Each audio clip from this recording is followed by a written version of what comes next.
السلام علیکم ورحمۃ اللہ۔ الحمد للہ ان الحمد للہ نحمده ونستعینه ونستغفره ونعوذ باللہ من شرور انفسنا ومن سیئات اعمالنا من يهده الله فلا مضل له ومن يضلل فلا هادي له واشهد ان لا اله الا الله واشهد ان محمدا عبده ورسوله رب اشرح لي صدري ويسر لي امری واحلل عقدۃ من لسانی یفقہوا قولی رب زدنی علما رب زدنی علما رب زدنی علما آمین یا رب العالمین۔ ہر قسم کی تعریف اور شکر اللہ رب العزت کے لیے لائق اور زیبا ہے، جو ساری کائنات کا ایک و تنہا خالق، مالک، مربی اور منتظم ہے۔ درود و سلام ہو انبیاء اکرام پر، خصوصاً نبی مکرم رحمۃ للعالمین امام الانبیاء محمد صلی اللہ علیہ وسلم پر اور آپ کے اصحاب پر۔ معزز سامعین اکرام، آج انشاءاللہ تعالیٰ سورہ نساء کی 97 نمبر کی آیت سے کلاس رہے گی۔ اللہ رب العزت سے دعا ہے کہ اللہ رب العزت ہمیں صحیح معنوں میں قرآن مقدس کو سمجھنے، اس پر غور و فکر کرنے، اس پر ایمان لانے اور اخلاص کے ساتھ عمل کر کے لوگوں تک پہنچانے کی توفیق عطا فرمائے، آمین یا رب العالمین۔ اعوذ باللہ من الشیطان الرجیم۔ اے اللہ، ہم تیری پناہ میں آتے ہیں شیطان سے۔ اے اللہ، تو شیطان کے مکر و فریب سے ہمیں بچا لے۔ بسم اللہ الرحمن الرحیم۔ اللہ کے نام سے شروع جو بڑا مہربان اور بار بار رحم فرمانے والا ہے۔ ان الذین، ان بے شک، الذین وہ جو، توفاہم الملائکۃ فوت کرتے ہیں انہیں ملائکہ فرشتے، ظالمی جبکہ وہ ظلم کرنے والے ہوتے ہیں، ظالم ہوتے ہیں، انفسہم اپنی نفسوں پر، قالو وہ کہتے ہیں، فیما کس میں، کنتم تھے تم، یعنی فرشتے جب ان کی روح قبض کرتے ہیں تو اس سے پوچھتے ہیں کہ تم کس میں تھے، کس حال میں تھے۔ قالو وہ کہتے ہیں، کننا تھے ہم، مستضعفین کمزور تھے ہم، فی الارض زمین میں، یعنی زمین میں معاشرے کے اندر ہم کمزور تھے، ہم عمل نہیں کر پاتے معاشرے کے ڈر کی وجہ سے۔ قالو وہ کہتے ہیں، علم کیا نہیں، تکن تھے،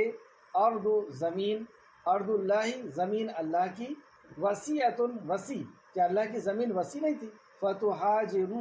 پس تم ہجرت کرتے، فیہا اس میں، فاولئک تو یہی لوگ ہیں، ماواہم ٹھکانہ ان کا، جہنم جہنم ہے، تو ان کا ٹھکانہ جہنم ہے۔ یعنی انہوں نے عذر پیش کیا کہ ہم زمین میں کمزور تھے، ہمارا معاشرہ ایسا نہیں تھا کہ ہم عمل کر پاتے، تو فرشتوں نے اس کا جواب دیا کہ اللہ کی زمین وسیع نہیں تھی، یعنی تم زمین میں دوسری جگہ چلے جاتے، لیکن عمل تو تمہیں کرنا تھا، تو ان کا ٹھکانہ جہنم ہے۔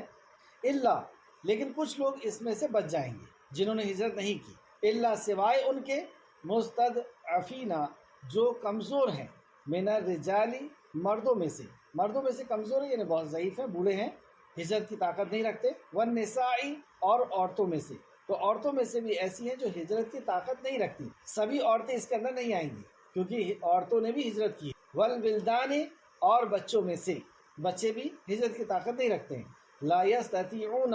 انہیں نہیں وہ استطاعت رکھتے، حیلتن کسی ہیلے تدبیر کی، ولا اور نہیں، یہتدون وہ پاتے، سبیلا کوئی راستہ، یعنی کوئی مددگار نہیں پاتے ہیں کہ جن کے ساتھ وہ چلے جائیں، کوئی راستہ نہیں پاتے ہیں کہ وہ ایسے علاقے سے نکل جائیں۔ فاولئک پس یہی لوگ، عسا امید ہے کہ، عسا اللہ امید ہے کہ اللہ، ان یہ کہ، یعفو درگزر کرے، عفو کرے ان سے، انہم ان سے، وکانا اور ہے اللہ عفواً بہت معاف کرنے والا، غفورا بہت بخشنے والا۔ یہاں پہ اللہ کی دو صفت بیان کی گئی۔ ومن اور جو کوئی، یہاجر ہجرت کرے، فی سبیل اللہ اللہ کے راستے میں، یہاں پہ اخلاص کا ذکر ہے، اللہ کے راستے میں ہجرت کرے، یجد وہ پائے گا، فی الارض زمین کو، یہ اللہ کا وعدہ ہے اس سے کہ وہ زمین کو پائے گا، مراغمن جائے پناہ، مطلب زمین کو کشادہ پائے گا، جائے پناہ پائے گا، اچھی پائے گا، کثیرن بہت سی، وساعت اور وسیع، ومن اور جو کوئی، یخرج نکلے گا، من بیت ہی اپنے گھر سے، بیت کہتے ہیں گھر کو، من بیت ہی اپنے گھر سے، مہاجرن ہجرت کرتے ہوئے، اللہ طرف اللہ کے، ورسول ہی اور اس کے رسول کے، یہاں پر بھی اخلاص کا ذکر ہے کہ وہ کیوں ہجرت کر رہا ہے، اللہ اور اس کے رسول کے لیے، اور کوئی دوسرا مقصد نہیں ہے۔ ثم پھر،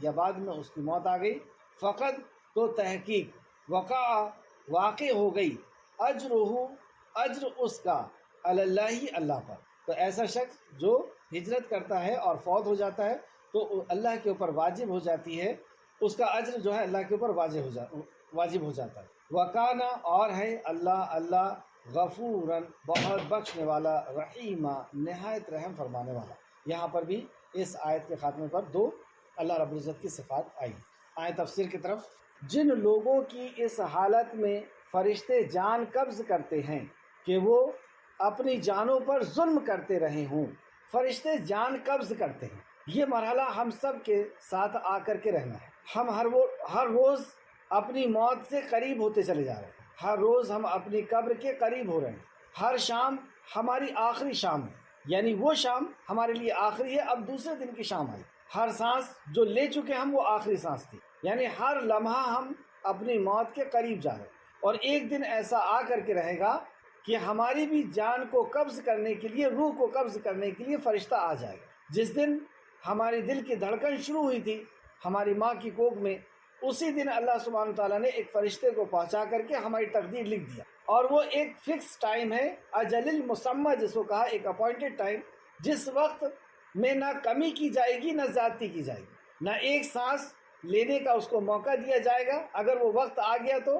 اور نہ ایک لقمہ وہ کھا سکتا ہے۔ تو یہ ہم سب کے ساتھ ایک دن آ کر کے رہنا ہے۔ جس طرح رات آتی ہے اور آ کر کے رہتی ہے، اور پھر صبح آتی ہے اور آ کر کے رہتی ہے، اسی طریقے سے ہماری موت آئے گی اور پھر صبح آئے گی، یعنی ہم اللہ رب العزت کی بارگاہ میں حاضر ہوں۔ اب جب موت آتی ہے تو دو قسم کے فرشتے آتے ہیں، یعنی ہماری دو قسم کی کنڈیشن ہوتی ہے۔ انسان کی دو قسم کی حالت ہوتی ہے، یا تو وہ ظالم ہوتا ہے، یعنی اپنی نفس پہ ظلم کرنے والا ہوتا ہے، یا اللہ کا مطیع اور فرما بردار ہوتا ہے۔ اس کا خاتمہ کس حالت میں ہو رہا ہے، یہی اصل ہے کہ ہمارا خاتمہ بالخیر ہو جائے، اچھائی کے ساتھ ہمارا خاتمہ ہو جائے۔ تو دو حالتیں انسان کی ہوتی ہیں، یا تو وہ نیکوکار میں سے ہوتا ہے یا وہ گنہگار ہوتا ہے۔ اور فرشتہ جب گنہگار کی روح قبض کرنے کے لیے آتا ہے تو گنہگار،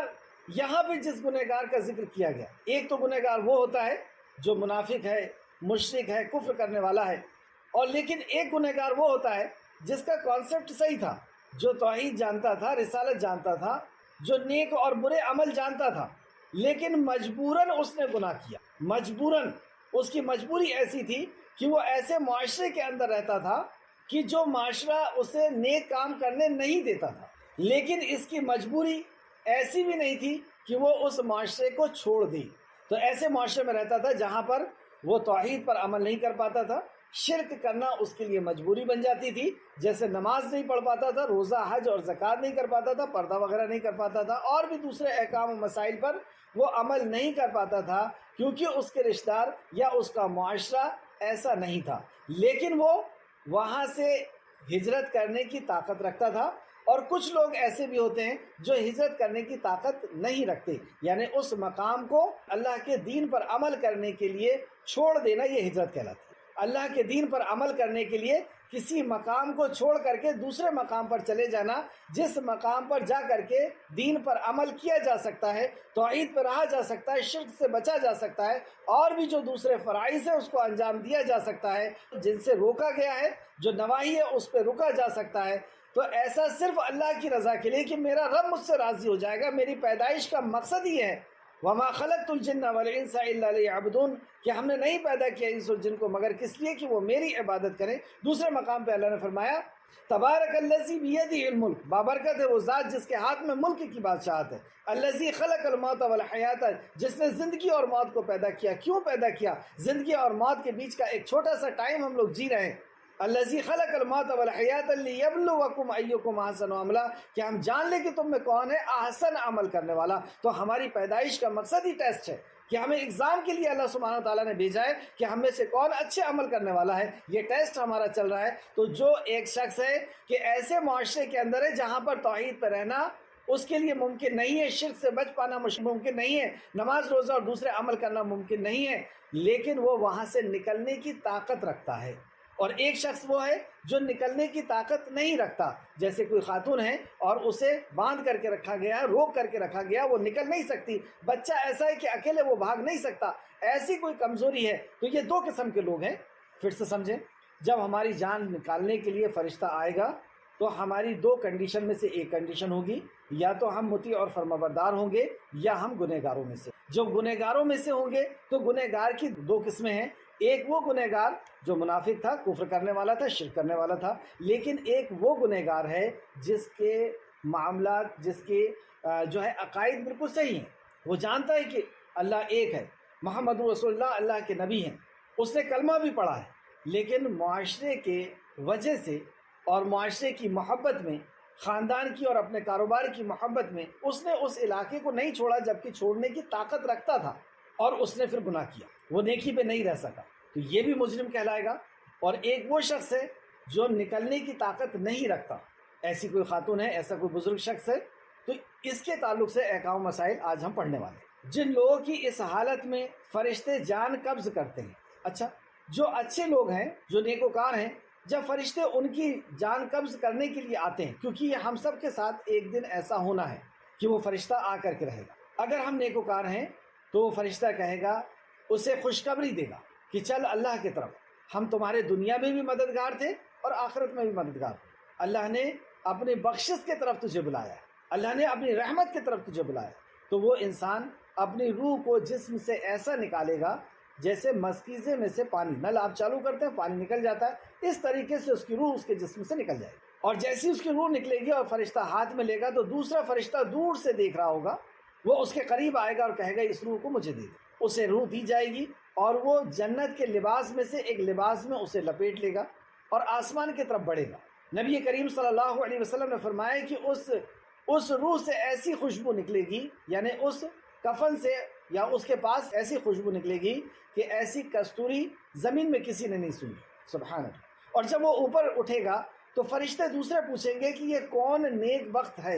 اور کون نیک شخص ہے، کون نیک بخت ہے جو نیک جسم میں تھا، تو فرشتے اس کا اور اس کے والد کا نام لے کر کے بتائیں گے کہ یہ فلاں بن فلاں ہے، فرشتے اس کی خوش آمدید کریں گے اور یہ اس طرح اسی انداز میں پہلے آسمان پر پہنچایا جائے، آسمان کے فرشتے بھی اس کا مرحبا کریں گے، خوش آمدید سے اس کا استقبال کیا جائے گا، پھر دوسرے آسمان پہ اور ہر آسمان پہ پوچھا جائے گا یہ کون نیک بخت ہے، تو اس کا اور اس کے والد کے نام کے ساتھ اس کے نام کو پکارا جائے گا، یہ فلاں بن فلاں، اور اس طرح ساتویں آسمان پر یہ پہنچے گا، اسے علین میں لکھنے کا حکم دیا جائے گا۔ علین اور سجین دو جگہ ہے۔ اب جو بدبخت شخص ہے، اس کی جب روح کھینچی گئی، اس کی جب روح نکالنے کے لیے فرشتہ آتا ہے تو کہتا ہے کہ اے بدبخت روح، بدبخت جسم سے نکل، تو وہ اپنے آپ کو جسم میں چھپائے گی، کیونکہ وہ سمجھ جائے گی کہ اب میرا انجام کیا ہونا ہے، کیونکہ جب موت کا فرشتہ آتا ہے تو ایمان آ جاتا ہے، اس موت کے فرشتے کو دیکھ کر کے ایمان آ جاتا ہے، لیکن ایسے وقت کا ایمان قابل قبول نہیں۔ اور اسی طریقے سے جب عذاب کا فرشتہ آتا ہے تو عذاب کے وقت کا بھی ایمان جو ہے وہ قبول نہیں ہوتا۔ اور اسی طریقے سے جب بندہ حشر کے میدان میں اٹھے گا یا قبر میں اٹھے گا، اس وقت بھی اسے ایمان آ جائے گا کہ ہاں یہ تو آخرت کا دن جو رسول کریم صلی اللہ علیہ وسلم نے فرمایا تھا وہ تو سچ ہو گیا، وہ جنت کو دیکھے گا، جہنم کو دیکھے گا، سب کچھ اسے ایمان آ جائے گا، لیکن اس وقت کا ایمان اسے کوئی بھی فائدہ نہیں پہنچائے گا، اس وقت کی توبہ اسے کوئی بھی فائدہ نہیں پہنچائے گی، اسی طرح اس وقت کی موت کے وقت کی توبہ بھی اسے کوئی فائدہ نہیں پہنچائے گی، ایسے ٹائم کا ایمان بھی کوئی فائدہ نہیں پہنچائے، تو وہ اپنے آپ کو چھپانے کی کوشش کرے گا کہ میں کسی طرح بچ جاؤں، میں کسی طرح بچ جاؤں۔ نبی کریم صلی اللہ علیہ وسلم نے فرمایا فرشتہ اس کے اندر ایک کوڑا ڈال کر کے نکالے گا، جیسے مچھلی کا گل آپ نے دیکھا ہوگا، اس طریقے کا کوئی پھندا ڈالے گا، جس کو سمجھایا رسول کریم صلی اللہ علیہ وسلم نے کہ اون کا یا مخمل کا کوئی کپڑا ہے اور اس میں گرم سلاخ سے اس کو نکالا جائے تو کس طریقے سے وہ تار تار ہو کر کے وہ مخمل کا کپڑا پھٹتا ہوا نکلتا ہے، اس طریقے سے اس کے جسم کی ایک ایک روئیں سے اور ایک ایک نسوں سے اس کی روح کھینچے گی۔ اب آپ دیکھیں ایک روئیں کو نکال کر کے تو کیسی تکلیف ہوتی ہے، اب پورے جسم سے روح نکل رہی، اور جسم میں جب تک روح رہتی ہے، جب تک یہ احساس رہتا ہے تکلیف کا اور پریشانی کا، جب روح نکل جاتی ہے تو یہ احساس ہوگا اس کو، ایک ایک رگ سے جب روح نکلے گی اور ایسا چیخے گا اور ایسا چلائے گا کہ اس کے چیخنے اور چلانے کی آواز انسان نہیں سن پائے گا اور جانور اور فرشتے سنتے ہیں۔ اس کو کھینچا جائے گا اور جب نکالا جائے گا اس کو زبردستی کر کے جسم سے، تو دوسرے فرشتے جو دور سے دیکھ رہے ہوں گے وہ اس کے پاس پہنچیں گے اور فرشتے سے اس کی روح لے لیں گے، اور نبی کریم صلی اللہ علیہ وسلم نے فرمایا کہ جہنم کا ٹاٹ کا بدبودار کفن میں اس کو لپیٹا جائے گا اور اس میں سے ایسی بدبو آئے گی جیسے سڑے ہوئے مرے ہوئے جانور کی بدبو ہے، انسان کی بدبو ہے، ایسی بدبو جو بہت ہی سخت ہوگی۔ اور پھر اسے لے کر کے جب فرشتہ اوپر اٹھے گا تو دوسرے فرشتے پوچھیں گے یہ کون بدبخت ہے جو بدبخت جسم کے اندر، تو فرشتے بتائیں گے یہ فلاں بن فلاں ہے، اس کے اور اس کے والد کے نام کے ساتھ اس کو بلایا جائے گا اور اس کے اوپر لعنت ملامت کرتے ہوئے فرشتے اس کو اوپر لے کر کے جائیں گے۔ جو بھی فرشتہ ملے گا اور پہلے آسمان پر یہ پہنچا ہے، پہلے آسمان کا دروازہ کھولا نہیں جائے گا۔ رسول اللہ صلی اللہ علیہ وسلم نے فرمایا اسے وہیں سے پھینک دیا اور پھر اسے سجین میں اس کو نقل کیا جائے گا۔ سجین ایک دفتر ہے، ایک روح کے رکنے کی جگہ ہے جو بدکار لوگوں کے روح کے رکنے کی جگہ ہے، ساتوں زمین کے نیچے ہے، اور علین نیک لوگوں کی روحیں ساتوں آسمان کے اوپر، اور بدبخت کی سجین میں جو ساتوں زمین کے نیچے، وہاں اسے ڈال دیا جائے گا۔ پھر اس کی روح کو اس کے جسم کی طرف لوٹایا جائے گا جو اس کی قبر میں ہوگی۔ قبر کسے کہتے ہیں؟ قبر ٹھہرنے کی جگہ، پہنچنے کی جگہ، سپرد کی جانے کی جگہ۔ وہ اگر کسی جانور نے کھایا ہے تو جانور کا پیٹ اس کی قبر ہے، دریا میں اگر وہ ڈوب کر کے مرا ہے تو دریا بھی اس کی قبر ہے، یا فضاؤں میں وہ پلین کے کریش ہونے پر ختم ہو گیا ہے تو فضا ہی اس کی قبر ہے، یا کوئی قبر کے اندر داخل کیا گیا ہے یعنی مٹی کے اندر تو وہ اس کی قبر ہے۔ وہاں پر اللہ سبحانہ و تعالیٰ اسے زندہ کرنے پر قادر، اور اللہ رب العزت ہر کچھ کرنے پر قادر، تو اللہ رب العزت اسے وہیں پر زندہ کرے گا، اس کے جسم پہ لوٹایا جائے گا اور اس سے پھر سوال ہوں گے من ربوں کا، ما دینوں کا، ما نبیوں کا، یہ سب ہم جانتے ہیں، یہ ہم سب کے ساتھ ہونا ہے۔ اب یہ اصل ہے کہ ہمارا خاتمہ کس پر ہوتا ہے؟ ہمارا خاتمہ نیکی کے ساتھ ہوتا ہے یا ہمارا خاتمہ بدی کے ساتھ ہو؟ ہم نیکوکار ہوتے ہیں اس وقت، اور دو ہی قسم کے فرشتے، تیسرا کوئی فرشتہ نہیں، یا تو نیکی کا فرشتہ آئے گا یا بدی کا فرشتہ، یا تو جنت ہے یا تو جہنم ہے، تیسرا کوئی راستہ نہیں، تیسری کوئی جگہ نہیں، نہ واپس لوٹنے کی بات ہے اور نہ ہی کوئی تیسری جگہ ہے۔ تو یہ وہ شخص ہے جس کے تعلق سے اللہ آگے فرماتا ہے تو فرشتے پوچھیں گے کہ تم کس حالت میں تھے؟ وہ کہے گا میں زمین میں کمزور تھا۔ تب فرشتے کہیں گے کیا اللہ کی زمین وسیع نہ تھی کہ تو اس میں ہجرت کرتا؟ کیا اللہ کی زمین وسیع نہ تھی؟ کیا اللہ کی زمین پھیلی ہوئی نہیں تھی کہ تو اس میں ہجرت کرتا؟ یعنی تجھے پیدا تو ایگزام کے لیے کیا گیا، ایگزام تو تجھے دینا تھا، وہ جگہ مناسب نہیں تھی، تو کسی دوسری جگہ میں چلا جاتا اور وہاں پر نیک عمل کرتا، نیک عمل تو کرنا تھا۔ تو چنانچہ یہ وہ لوگ ہیں جن کا ٹھکانہ جہنم۔ یہاں پہ یہ نہیں کہا گیا کہ وہ یہ کہے گا کہ ہائے افسوس میں کافر تھا، ہائے افسوس میں منافق تھا، ہائے افسوس میں ایسا تھا۔ وہ اس بات کو اقرار کرتے ہوئے یہ بات کہہ رہا ہے کہ میری حالت ایسی نہیں تھی کہ میں عمل کر سکتا، یعنی اس کے کانسیپٹ کلیئر تھے، سب جان رہا۔ تو فرشتے اس کے عذر کو قبول نہیں کریں گے اور کہیں گے کہ کیا اللہ کی زمین وسیع نہیں تھی؟ تو نے ہجرت کیوں نہیں کی؟ تو چنانچہ پھر اللہ فرماتا ہے چنانچہ یہی لوگ ہیں جن کا ٹھکانہ جہنم ہے اور وہ بہت برا ٹھکانہ ہے۔ ہجرت ابراہیم علیہ السلام کو بھی ہم دیکھیں کہ ایسے گھر میں تھے جہاں پر شرک کا ماحول تھا اور انہوں نے شرک سے بیزاری کا اعلان کیا۔ اپنے ہی والد سے انہوں نے کہا کہ میں آپ سے اور آپ کے بتوں سے بیزار، اور جب والد نے کہا کہ میں تجھے سنسار کر دوں گا، میں نکال دوں گا، تو ابراہیم علیہ السلام نے اپنی توحید کو بچانے کے لیے اپنا گھر بار، اپنی خاندان اور اپنا منصب جو باپ کے بعد ملنے والا تھا وہ سب کچھ چھوڑ کر کے نکل گئے۔ سورہ عنکبوت آیت نمبر 26 میں اللہ سبحانہ تعالیٰ نے ذکر فرمایا، سورہ عنکبوت آیت نمبر 26، ابراہیم علیہ السلام کہتے ہیں میں اپنے رب کے طرف ہجرت کرنے والا ہوں، رب کے احکام پر عمل کرنے کے لیے میں اپنی جگہ کو چھوڑ دینے والا، نکل گئے۔ اسلامی تاریخ میں پہلی ہجرت مکہ سے حبشہ کی طرف ہوئی جس میں 11 مرد اور 4 عورتیں تھیں۔ تو اس سے پتہ چلا کہ عورتوں نے بھی ہجرت کی، اور اس کے بعد یہ جو ہے نبوت کے 5ویں سال ہوا، یعنی نبوت کے 5ویں سال ایسا سخت ماحول ہو گیا کہ جو بھی توحید کو قبول کرتا، رسول اللہ صلی اللہ علیہ وسلم کو نبی اور رسول مان لیتا اور آخرت پر یقین کر لیتا، تو اس کے اوپر ایسا ظلم کرتے وہاں کے لوگ، ان کے ہی رشتہ دار، کیونکہ یہ سب مکہ کے لوگ دین ابراہیم پہ تھے، مسلمان تھے، یہ نماز بھی پڑھتے تھے، روزہ بھی رکھتے تھے، طواف بھی کرتے تھے، حج بھی کرتے تھے، یہ سب مسلمان تھے، لیکن شرک ان کی زندگی میں آ گیا تھا کہ انہوں نے لات، عزا اور منات، جو اس دور کے نیکوکار لوگوں میں سے گنے جاتے تھے، اور بھی دوسرے لوگوں کے اسکیج، جیسے ابراہیم علیہ السلام کا اسکیج بھی خانہ کعبہ میں بنا ہوا تھا، موسیٰ علیہ السلام کا عصا تھا، اور بھی دوسرے انبیاء کی دوسری چیزیں تھیں، تو ان چیزوں کو انہوں نے اپنی ضرورت کا پورا کرنے والا اور مصیبت کا بچانے والا سمجھ لیا تھا۔ تو انہیں یہ بات بہت بری لگی، اور جن لوگوں نے یہ کہا لا الہ الا اللہ، کوئی الہ نہیں، کوئی عبادت کے لائق، آستہ کے لائق نہیں ہے، کوئی دعا کے سننے کے لائق، کوئی مصیبت کا دور کرنے والا، کوئی ضرورت کا پورا کرنے والا نہیں ہے الا اللہ، مگر اللہ کی، یہ بات انہیں اتنی بری لگی کہ تم ہمارے معبود کے، ہمارے باپ دادا جن کو پوجتے چلے آئے ہیں، جن سے دعائیں کرتے چلے آئے ہیں، جن کو وسیلہ لگاتے چلے آئے ہیں، تم نے ان کو یہ کہہ دیا کہ یہ کچھ نہیں کر سکتے۔ بس ایسی دشمنی کہ انہیں مارنا پیٹنا شروع کر دیا، اور آخر حالت یہ ہوئی نبوت کے 5ویں سال میں انہیں ہجرت کرنے پر یہ مجبور ہو گئے، کیونکہ وہاں پہ رہ کر کے نبی کریم صلی اللہ علیہ وسلم کی تعلیمات پر عمل کرنا ناممکن ہو گیا۔ اب دو ہی کنڈیشن تھی کہ یا تو وہاں پہ رہ کر کے مر جائیں، یا پھر وہاں سے نکل کر کے ایسی جگہ میں چلے جائیں جہاں پر عمل کرنا آسان تھا۔ تو اللہ سبحانہ و تعالیٰ نے یہ طے کیا، اور رسول اللہ صلی اللہ علیہ وسلم نے انہیں حکم دیا کہ تم اپنی یہاں پہ جان نہیں گنواؤ۔ 3 چیزیں تھیں کہ یا تو یہاں پر رہ کر کے ان کے جیسے عمل کرو تو تم بچ سکتے ہو، تمہاری سختی سے تمہاری بچاؤ ہو جائے گا، تمہیں مارا نہیں جائے گا، تمہیں گھسیٹا نہیں جائے گا، تمہیں جلایا نہیں جائے گا، تمہیں دھونی نہیں دی جائے گی، اور بھی جو ظلم ہوتے تھے مکہ کے وہ سب آپ ذہن کے اندر رکھیں۔ تو 3 کنڈیشن تھی، یا تو تم ان کے جیسے بن کر کے ان کے ساتھ رہو، یا دوسرا یہ کہ پیٹ کر کے مر جاؤ، اور تیسرا یہ تھا کہ یہاں سے نکل جاؤ اور ایسی جگہ میں چلے جاؤ جہاں پر شریعت کے اوپر عمل کرنا تمہارے لیے آسان ہو۔ تو اللہ سبحانہ تعالیٰ نے یہ تیسرا جو طریقہ تھا وہ ان کے لیے منتخب کیا، اور رسول اللہ صلی اللہ علیہ وسلم نے حکم دیا کہ تم مکہ چھوڑ دو، یعنی ایسی حالت میں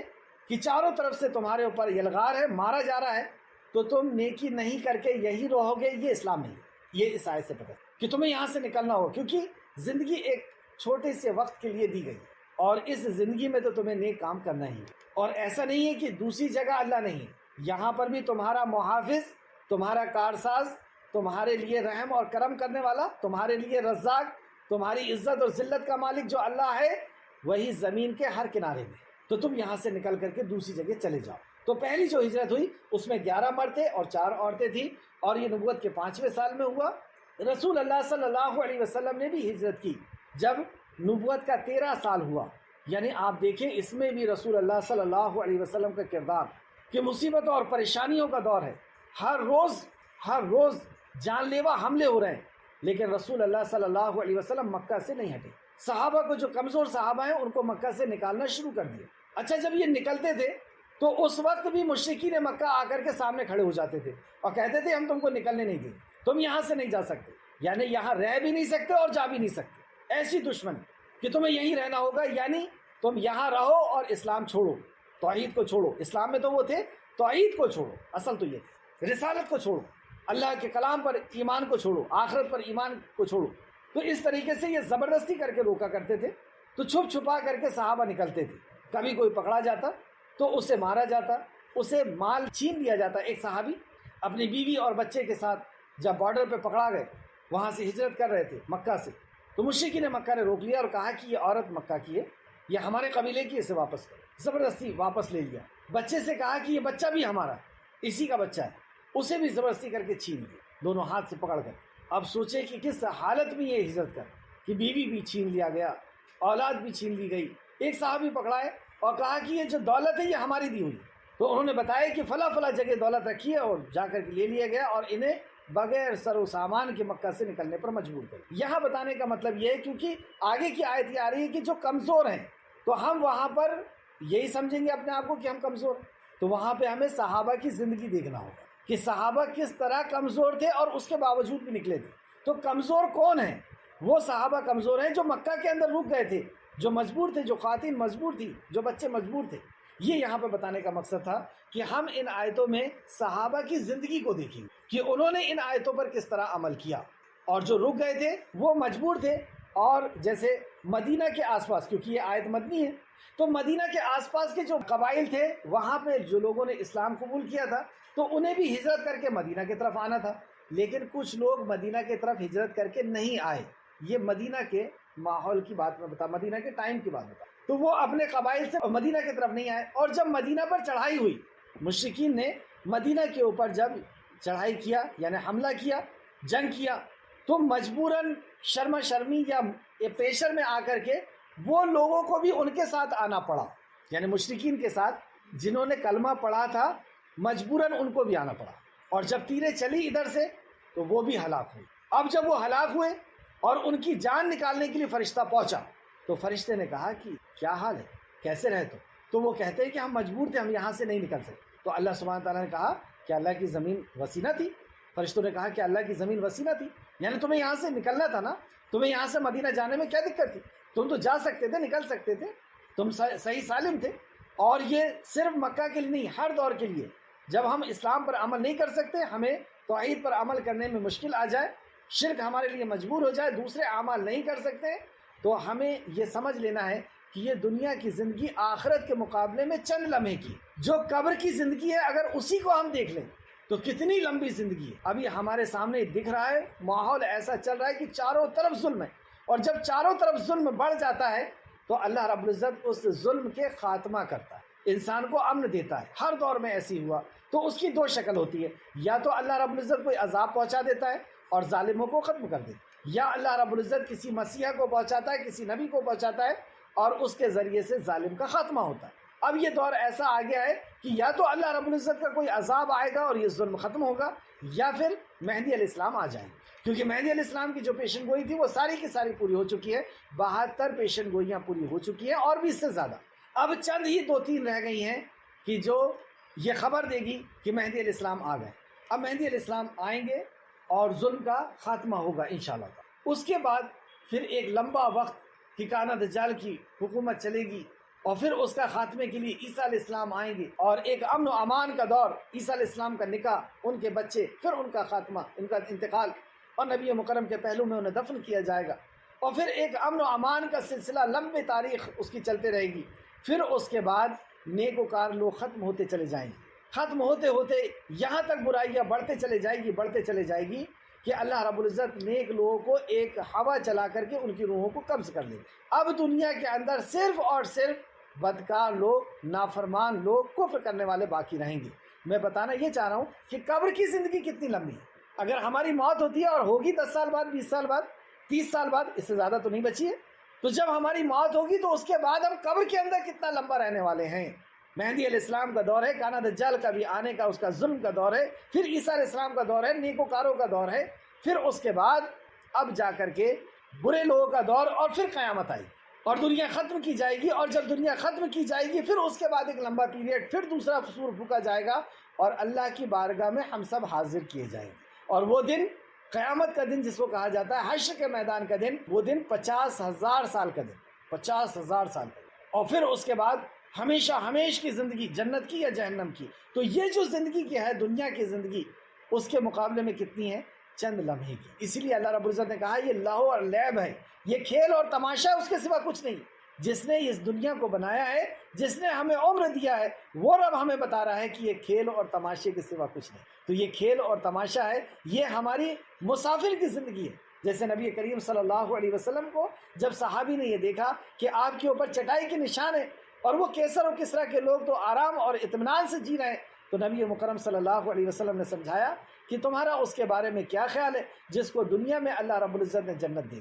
اور ہمارے لیے تو آخرت ہے، اور تمہارا اس کے بارے میں کیا خیال ہے جو ایک مسافر ہے، کسی پیڑ کے نیچے وہ رکا اور پھر اٹھا اور چل دیا. تو ہم ایک مسافر ہیں جو چند وقت کے لیے اس پیڑ کے اس دنیا کے اندر ہے. تو اس دنیا میں ہم کسی بھی چیز سے کمپرومائز نہیں کر سکتے، ہمیں تو عمل کرنا ہے، اور اس عمل کرنے کے لیے اگر ہمیں اس جگہ سے نکلنا پڑے تو ہمیں نکلنا ہوگا اور اس جگہ میں جانا ہوگا جہاں پر ہم توحید اور رسالت پر عمل کر سکتے ہیں. تو یہاں پر اب آیت کو پھر سے دیکھیں تو بات انشاءاللہ تعالیٰ پوری طرح سمجھ میں آئے گی. جن لوگوں کی اس حالت میں فرشتے جان قبض کرتے ہیں، تو یہ وہ لوگ ہیں جو مدینہ کے آس پاس تھے اور مجبوراً وہ نہیں نکل سکے، یعنی اپنے ایمان کی کمزوری کی وجہ سے نہیں نکل سکے. اور جب انہوں نے مدینہ کے اوپر چڑھائی کی تو ان کو بھی شرما شرمی یا پریشر میں آ کر کے ان کے ساتھ آنا پڑا، اور جب آنا پڑا اور ادھر سے تیریں چلی تو ان کو بھی لگ گئی، جبکہ انہوں نے کلمہ پڑھا تھا. اور جب روح کھینچنے کے لیے فرشتہ آیا تو اب فرشتہ کہہ رہا ہے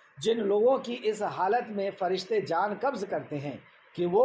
جان بوجھ کر اپنی جانوں پر ظلم کرتے رہے ہوں، تو فرشتے پوچھتے ہیں کہ تم کس حالت میں تھے؟ وہ کہتے ہیں ہم زمین میں کمزور تھے۔ یہ اپنے آپ کو بچانے کے لیے کہہ رہے ہیں ہم زمین میں کمزور۔ تب فرشتے کہتے ہیں کیا اللہ کی زمین وسیع نہ تھی کہ تم اس میں ہجرت کرتے؟ کیوں نہیں اس جگہ سے نکل کے دوسرے؟ چنانچہ یہ وہ لوگ ہیں جن کا ٹھکانہ جہنم ہے اور وہ بہت برا ٹھکانہ ہے۔ اس تعلق سے ایک حدیث دیکھتے ہیں جو ابو داؤد نے روایت کی ہے اور تفسیر ابن کثیر جلد نمبر 1 صفحہ نمبر 169 میں انہوں نے درج کیا ہے۔ ابو داؤد اور ترمذی کی حدیث ہے، رسول اللہ صلی اللہ علیہ وسلم نے فرمایا جو شخص کسی مشرک کے ساتھ مل کر رہے اور اس کے ساتھ سکونت اختیار کرے تو وہ بھی اسی جیسا ہے، مطلب مشرک کے ساتھ ہے اور وہ سکون محسوس کر رہا ہے، اسے اطمینان محسوس ہے، تو رسول کریم صلی اللہ علیہ وسلم نے فرمایا وہ اسی میں سے ہے۔ ابو داؤد حدیث نمبر 2787 اور دوسری جگہ 2645 2645، ترمذی حدیث نمبر 1604 1604۔ یعنی یہ کیسے ہو سکتا ہے کہ ایک توحید پرست ابراہیم علیہ السلام کا میں نے آپ کو واقعہ بتایا کہ ان کے والد خود بت بناتے تھے، اس کے مجاور بھی تھے، اس کی عبادت بھی کرتے تھے اور اسے دوسروں کو پہنچاتے، لیکن ابراہیم علیہ السلام ابھی کم عمر کے ہیں، والد کی بہت سخت ضرورت ہے اور محبت بھی ہے۔ جب گھر سے نکل رہے ہیں تو باپ کی طرف بار بار دیکھتے ہیں اور کہتے ہیں کہ اے ابا جان میں آپ کے لیے دعا کروں گا، کیوں؟ محبت ہے نا، اور ایسی عمر میں بیٹے کو باپ سے محبت ہوتی ہے، لیکن اللہ کی محبت کے اوپر کسی دوسرے کی محبت کو غالب نہیں ہونے دی۔ مکہ کے اندر صحابہ نے اپنا گھر بار رشتہ دار، تو وہ سبھی تو رشتہ دار تھے، سبھی تو مسلمان تھے، تو وہ رشتہ داروں کو چھوڑنا، کاروبار کو چھوڑنا، اپنے قریبی رشتہ داروں کو چھوڑنا، اگر ان کو چھوڑنا پڑا یعنی وہ نہیں جانا چاہے تو ان کو چھوڑنا ان کے لیے آسان تھا، لیکن رب کی عبادت نہ کرے یا اس توحید پر نہ رہیں یہ ان کے لیے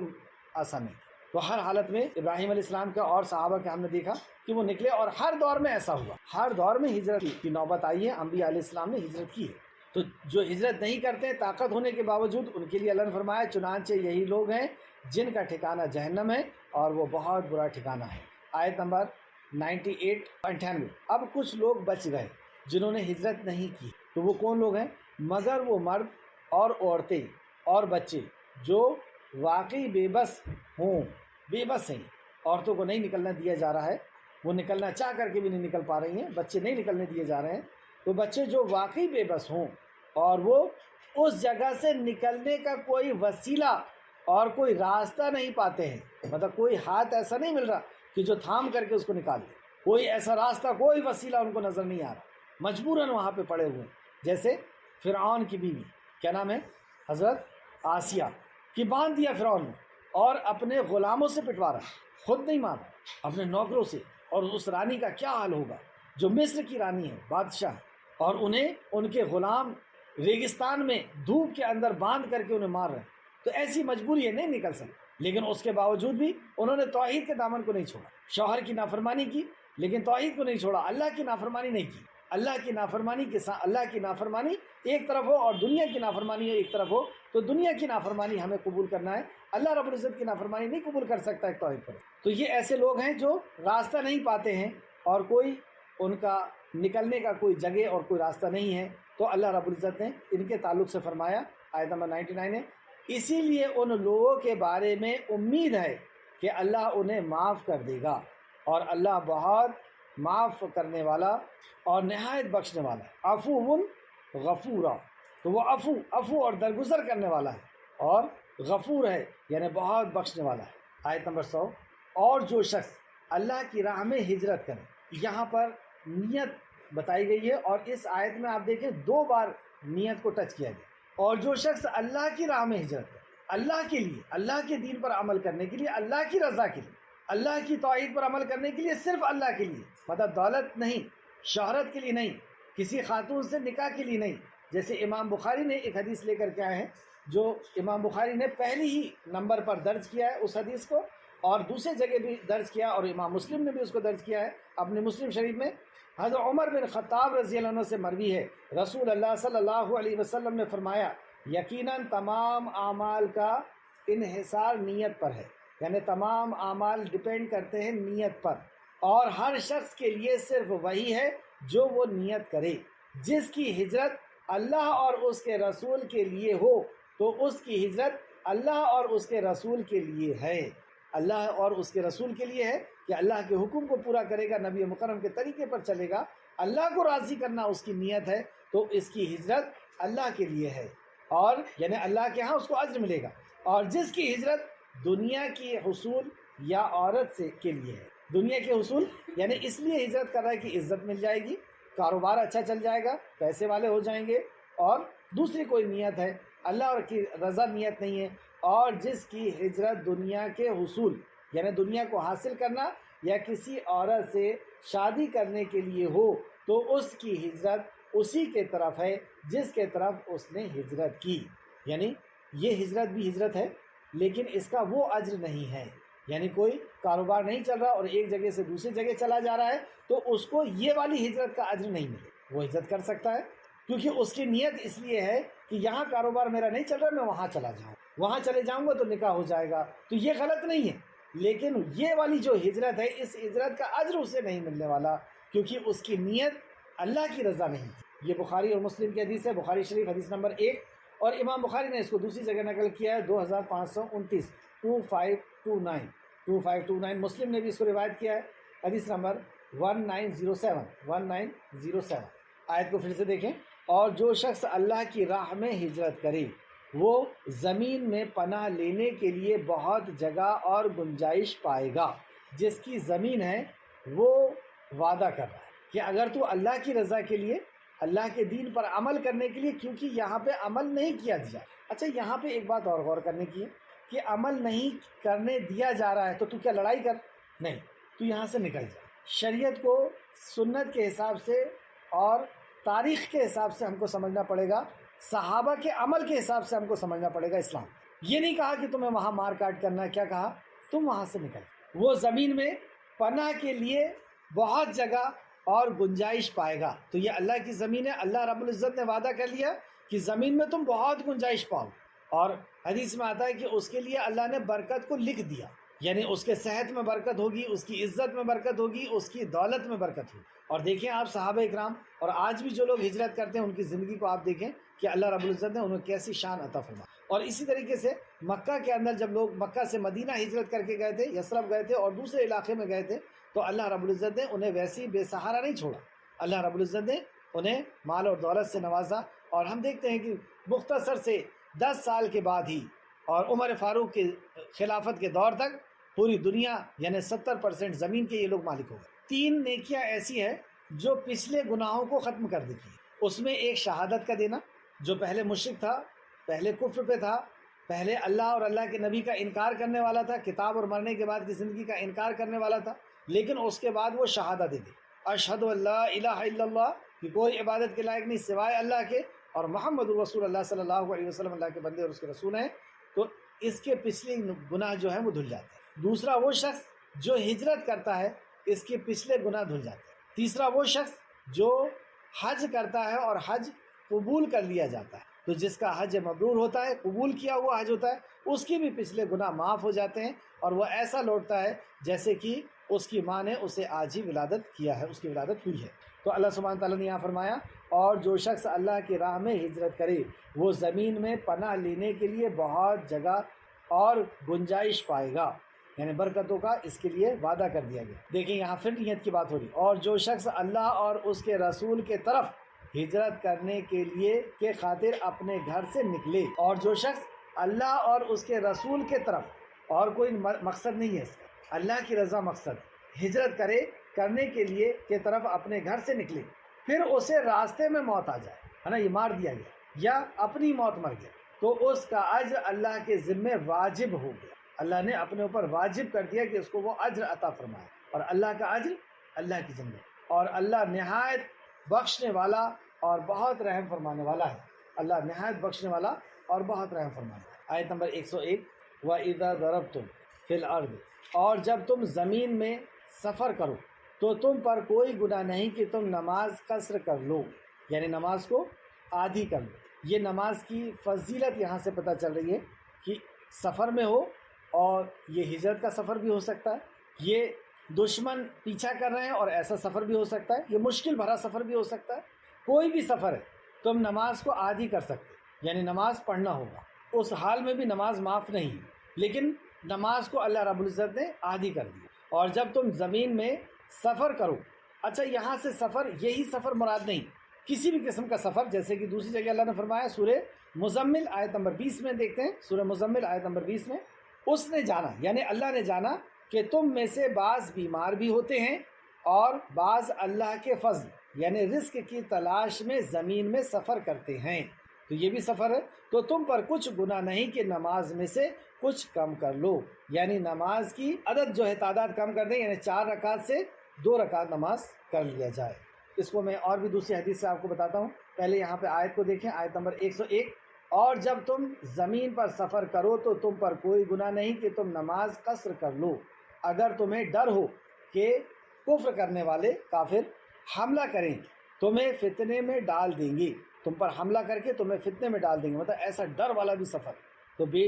بے شک کافر تمہارا کھلا ہوا دشمن ہے، کیونکہ یہ جو لوگ تھے جو مکہ سے نکلنے نہیں دے رہے تھے، جنہوں نے انکار کر دیا تھا، اور مدینہ کے بھی آس پاس تھے اور چاروں طرف سے آ کر کے صحابہ اکرام کو ختم کر دینا چاہتے تھے، تو یہ کھلے ہوئے دشمن تھے، یہ اعلانیہ دشمن تھے۔ ایسی حالت میں نماز کو عادی کرنے کا اللہ رب العزت نے حکم دیا۔ اس کی دلیل چند مقامات سے دیکھتے ہیں، جو حدیث کے اندر رسول اللہ نے فرمایا، حضرت عائشہ رضی اللہ عنہ سے مروی ہے کہ ابتدا میں یعنی شروعات میں جب وحی کا آنا شروع ہوا، ابتدا میں سفر و حجر میں 2 رکعت نماز فرض کی گئی تھی، شروع میں 2 رکعت نماز فرض کی گئی تھی، پھر سفر کی نماز کو باقی رکھا گیا اور حجر کی نماز کو مکمل کر دیا گیا، یعنی گھروں کی نماز کو مکمل کر دیا گیا، یعنی 4 رکعت کر دی گئی، لیکن سفر کی نماز 2 رکعت ہی باقی رہی۔ پہلے سفر میں اور گھر میں دونوں طرف 2 رکعت ہوتی تھی، بعد میں سفر کی نماز ویسی رہی اور گھر کی نماز کو مکمل کر دیا گیا، یعنی 4 رکعت کر دی گئی۔ بخاری شریف حدیث نمبر 1090، اور امام بخاری نے دوسرے مقام پر بھی اس کو نقل کیا ہے، حدیث نمبر 3935۔ امام مسلم نے بھی اس کو روایت کیا ہے 685، اور ابن ماجہ اور دوسرے نسائی وغیرہ میں بھی یہ حدیث ہے۔ دوسری حدیث ہم دیکھتے ہیں، حضرت ابن عباس رضی اللہ عنہ سے مروی ہے کہ بے شک اللہ تعالیٰ نے تمہارے نبی یعنی صلی اللہ علیہ وسلم کی زبان کے ذریعے مسافر پر 2 رکعتیں، مقیم پر 4 رکعتیں، اور حالت خوف میں 1 رکعت نماز فرض کی ہے۔ اب نماز کی 3 کنڈیشن، کہ مقیم اگر ہے یعنی گھر میں رہنے والا ہے تو 4 رکعت، اور سفر میں ہے تو 2 رکعت، اور خوف میں ہے یعنی میدان کارزار میں جنگ میں ہے، صحابہ اکرام جب جنگ میں ہوا کرتے تھے تو اس حالت میں بھی نماز معاف نہیں تھی، صحابہ اپنے ہتھیار کو لے کر کے اور سامنے کھڑے ہوتے تھے، اور کچھ صحابہ رسول اللہ کے ساتھ نماز پڑھتے تھے، جب سجدہ ہو جاتا تھا تو پھر صحابہ دوسرے پہرا دیتے تھے، اور یہ صحابہ رسول اللہ کے پیچھے 1 رکعت نماز پڑھتے تھے، تو 1 رکعت کر کے یہ لوگ نماز پڑھا کرتے تھے، تو وہاں پر بھی نماز معاف نہیں تھی۔ مسلم شریف حدیث نمبر 687 اور ابو داؤد حدیث نمبر 1247، اور بھی دوسرے مقام پر یہ حدیث ہے۔ حضرت ابن عمر رضی اللہ عنہ سے مروی ہے کہ رسول اللہ صلی اللہ